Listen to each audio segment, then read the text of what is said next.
So today I want to talk about a couple of things I learned regarding how to manage bébé while recovering from your diastasis recti or diastasis recti, however you'd like to say it. So one thing that I started doing wrong almost immediately was this, sort of like curling my back in towards her weight, or doing the exact opposite. Come on, Sierra. Throwing my weight back to counterbalance her weight. So one thing, I know that's bad, isn't it?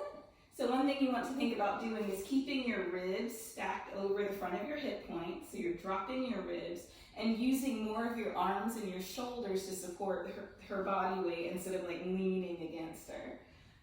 So that's one thing that super helps, is just keeping good form even when you have your little load in your arms.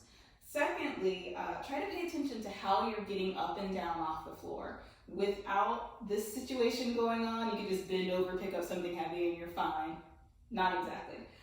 Even with or without diastasis recti, you want to be sure that you're protecting your back and protecting your core every time you pick up a load from the ground. So I'm going to drop the ribs, engage, do like a little lunge, keeping the ribs more or less stacked over the hips, and then ease myself down from there. And then, pick her foot on the floor, play, whee, all the things. You want to show them how well you can sit up? Ooh, big girl, you're so strong. She's like, yeah, I'm strong, guys, I work out. And so you get up the same way that you got down. Take your little load into your arms. Yes. Rise up, lunge up. And you're nice and safe, and you haven't put a ton of weight on, a lot of strain on your core muscles. Sound good? Yes. All right, and then another thing that you'll want to keep in mind is the hip.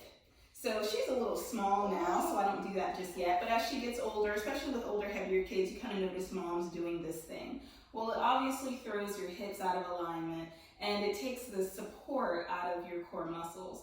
So as comfortable as it is to do this, you really want to try to bring your hips back under your ribs. Keep your feet so that they're positioned about hip distance apart, maybe a little wider. And again, use your arms and your upper body to support your little load instead of just kind of sinking into it, because that's not going to be good in the long term, right? All right, so those are just a couple points that I wanted to share with you guys. If you have any feedback or any other tips, please feel free to let us know in the comment section.